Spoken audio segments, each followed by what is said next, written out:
Welcome. My name is Mark Reed. I'm the Dean of the College of Education at UNK. I'm pleased to be here tonight for an historic event. We are in the Plambeck Center in the University Village as part of the UNK campus. And tonight, this is part of a ceremony to award the first ever Lavon Plambeck Early Childhood Pioneer Award. It's happening this week because this is the 50th week of the Week of the Young Child. In 1971, NAEYC, the National Association for the Education of Young Children, began the first Week of the Young Child. So 50 years later, this ceremony is part of that celebration. My job tonight is to extend welcomes to those of you watching us via the live streaming, talk a bit about the history of the award, and introduce our award winner. First of all, I would like to welcome all of you that are watching either the streaming or the recording of this historic event. And then I want to welcome some folks in the room and that are also important for this ceremony this evening. We have with us John Watts, the Vice Chancellor for Business and Finance. Vice Chancellor Watts is in charge of the Plambeck Center. We also have the Director of the Plambeck Center, Chelsea Bartling. She's been integrally involved in not only the direction of the center, but also in the award tonight. Dr. Kathy Sweet is our leader on the faculty for the Montessori part of the Department of Teacher Education and the College of Education here at UNK. And I am proud to say that Kathy has been part of a national award. Never mind. Dr. Tony Hill is she's headed up our award ceremony committee. She's Associate Professor in Family Science in the Department of Counseling, School Psychology, and Family Science. And she headed up our selection committee. Pamela Plambeck is here. She is an expert also in Montessori, and she is the daughter of Dr. Lavon Plambeck. And thank you to the marketing and communications folks who are doing our live streaming tonight. Todd Catula's group, he's the Senior Director of Communications and Marketing, is wonderful. Kyle Means is here, along with Stephanie and Erica. Thank you so much for your contributions to this event. I want to thank the selection committee composed of Dr.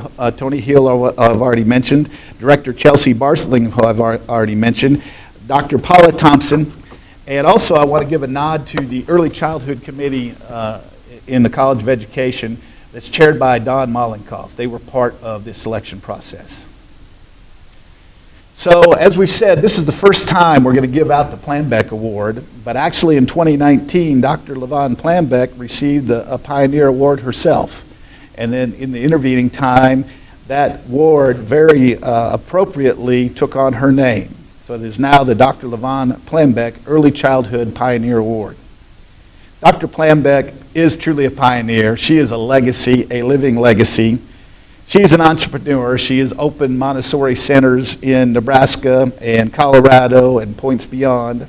She's a tremendous salesperson. She's a worldwide presence. And many of us in the room can tell you that she's a person that doesn't take no for an answer. So it's very fitting that the award carries her name, and the center we are sitting in also carries her name. Let me introduce to you our recipient of the award tonight, the first ever Dr. Lavon Plambeck Early Childhood Pioneer Award. The committee chose Roxanne Vipond as the inaugural recipient of the Plambeck Award. Based on Roxanne's approximately 25 years of experience in early childhood education, including 11 years as Director of Child Care Solutions Resource and Referral for Child Care with the Grand Island Public Schools, and 8 years as Early Learning Connection Coordinator with Education Service Unit, ESU 10. In retirement, Roxanne is currently working as a Rooted in Relationships coach. Additionally, Roxanne is a very actively engaged community servant. I've seen her resume. It goes on for days. Yeah. And she served on the UNK Early Childhood Conference Planning Committee for several years prior to her 2019 ESU retirement. Based on Roxanne's extensive career in community service, the committee felt Roxanne embodies an early childhood education leader and pioneer, just like Dr. Plambeck. I'm going to turn the program over now to someone you've heard a lot about. This is Dr. Lavon Plambeck, and she will present the award and also tell us about some of the history of Montessori and why we're sitting here today. Dr. Plambeck. Well, I'd like to, this is marvelous that I am very excited to give you this award today because I know and I read the background of all the wonderful things that you have done in early childhood. And of course, the early childhood is such a profession in itself. And finally, people are starting to come to the realization of all of this just because of all of the bad things that we certainly have gone through. But I really appreciate all the work that you have done. I know it's tough at times. I know things that they say to you, the disheartening, misleading, all of that. But it is certainly my pleasure to offer this to you. Yeah, congratulations. But you're just great. Thank you. Thank you. Now you may say. Why don't you stay seated and just talk from right there. I am so honored to be a part of this award because I have so much respect for you, and I know how amazing you are and everything that you've done for early childhood. I truly am honored and humbled to accept this award because it means so much to me, especially, with your namesake. I'm thrilled to give it to you. That's great. You did a great job, and you're most deserving. No question about it. Thank you. I wanted to thank all of my early childhood professionals that I work with. They are amazing, and I feel very blessed to be able to know them and to have worked with them on the Early Childhood Committee and the Early Childhood Conference Committee.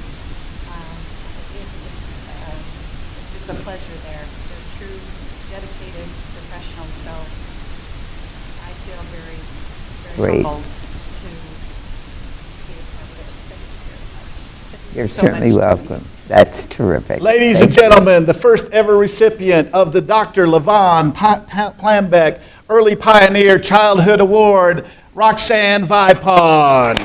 Yay! She's terrific. And now it's my honor to introduce Dr. Lavon Plambeck again. She has promised to give 1 credit hour for the lecture she is about to give. She has many things to share with us, and we are excited. We decided she would be the anchor for tonight's ceremony, and I think that's very appropriate. Please welcome Dr. Lavon Plambeck. Oh, dear. Oh, my God. Listen, of course, coming into this building, it's absolutely gorgeous. It turned out beautiful. And it's a premiere of early childhood in the building and the whole pristineness of every classroom as I see them. They're beautiful.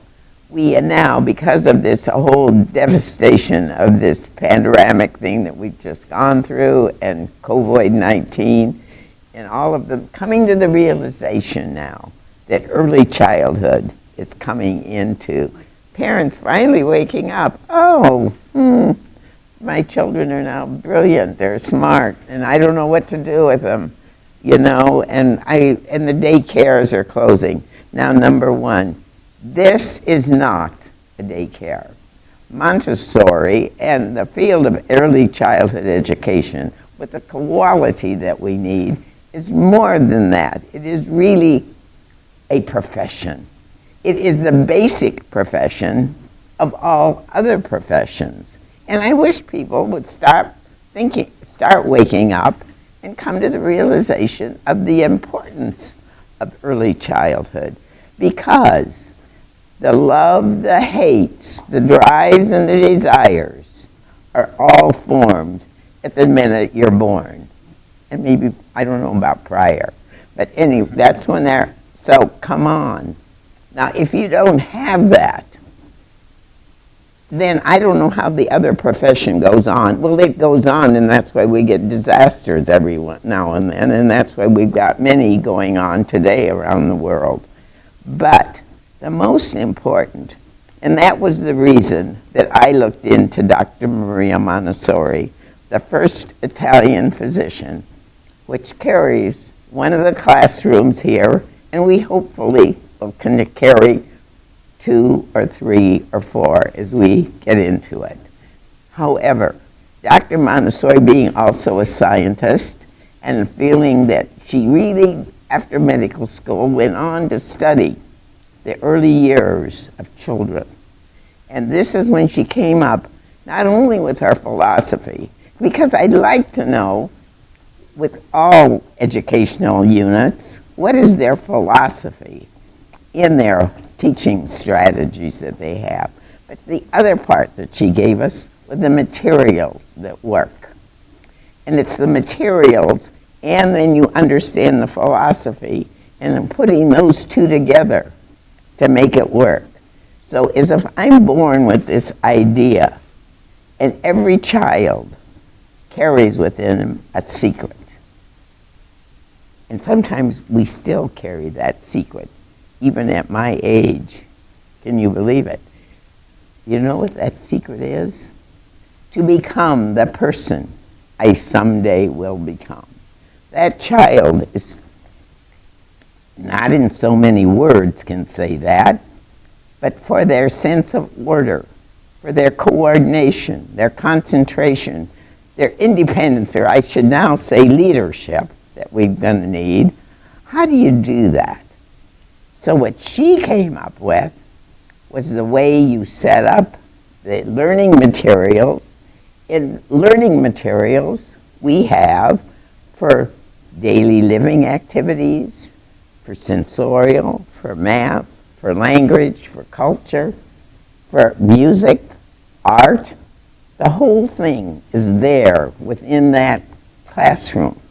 And as you begin to give the presentations to the children, they begin to get the feel of the sense of order, because what you take from the shelf, you return to the shelf. So how many times, no matter what you do, but this could happen at home, you know, by putting things away. Did you put your dress, did you hang it up today, or did you just throw it on the floor or lay it on the bed? You know, that's the sense of order. And that's what the school now is part of it, has to give with everything that they do. And then you take that through all the different activities of so you get the full round of the sense of order, because they all have their hates, their drives, and their desires. And you've got to help them develop that as they carry this through into who am I going to become. So if I want to become a research scientist, if I want to become a doctor, a lawyer, don't you all need this wonderful sense of order for everything? I mean, you can go into some law offices and you see paper all over the place and you wonder what kind of order is this. Now, each one of us have our own sense of order. But there is that whole feeling of, I feel confident. If you don't, this is all developed by the time you're 8 and 9 years old. And we get too many today. And that's why we're in this disaster 90% of the time that we're in, because the quality of education has got to step up to the plate and become it.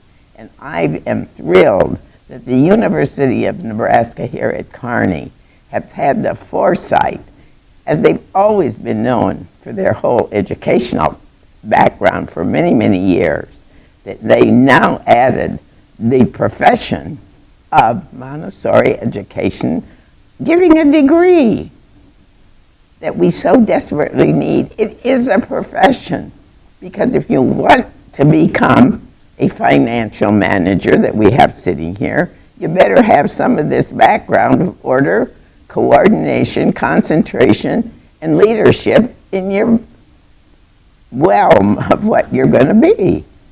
So, of course, that is the reason why I am so fond of this gorgeous building. And believe me, for the this past year, that we've not been able to get here to really see what was going on. It made it really difficult, because do they get it? Do they know what I'm saying? Do they understand? And it is great. And I'm very pleased that the materials in here in the entire building that all of the classrooms have are really pristine, and everyone is doing an excellent job. They're trying very, very hard, and it is hard, and at sometimes parents just don't realize. But finally, through this whole year period that we've gone through, has been a devastating period where economically, socially, and everything has been kind of a disaster. I know this place will pull it through. And so it's thrilling for me to be here and also give the award to Roxanne, who is so deserving. You should see her background and her awards and everything that she's gone through. And that has just been terrific for me to be able to say there's someone else that got the idea. Did we know we were going to do this when we first started? When you started working and taking courses here at the university under early childhood, I don't think you probably had any idea of all that you were going to be getting yourself into. No, it evolved. That's But exactly. it's so exciting. Everything you say is right on. I just thank you for the Well, emphasis on early childhood. It's so important. It is. It is the whole basis Yes. of life. And it's too bad that as a parent, in the beginning, you don't understand all that, because that child knows everything about those individuals, how they walk, how they talk, how they smell. The husband and wife and that little one there, are they arguing a lot? That kid knows it. How do they get along? What's their tone of voice? They know it. I mean, and they don't realize what they're doing. And I think that's where so many times so much happens in early. People don't realize this critical learning period. And it's our job to have to bring it to them. Come on, some way. In your home, you can have order all the time. Put it back, you take it. You don't just let it there for tomorrow to be done. Sometimes I guess we've all done that a little bit too. But I do want to thank the university and the faculty here at the university is extremely outstanding. I don't care which one you want to talk about, whether it's Dr. Christensen or Dr. Bishek, or Dr. Reed here, and there's a few others that I've met, are wonderful. They're trying so hard and doing a tremendous job in getting this out. And so it is great to be a part of it. And of course, that's what I personally kind of like and can't seem to leave. With this wonderful building that's going on around here is very wonderful. And if that assisted living complex that's going on across the street somewhere, well, maybe I could get a little go-kart and then just buzz on over here once in a while, and say, oh, are you doing this or are you doing that? So we'll see, but it's certainly been my pleasure tonight to offer this award. And you're most deserving, my dear. Dr. Lavon Plambeck. Thank you. As we close out this wonderful ceremony, I just want to let everybody know this has been a COVID-friendly event. We made a purposeful decision to have a very small crowd, just a few people in the room with us. All of us up here that have been talking tonight are all vaccinated. So we think it's a very safe event, and we're excited to have a in-person event, a small in-person event, and glad to have all of you joining us via streaming. So as we go into the evening, let's give one more round of applause for two powerhouses, Roxanne Vipond and Dr. Lavon Plambeck. Oh, thank you. We'll clap for each other.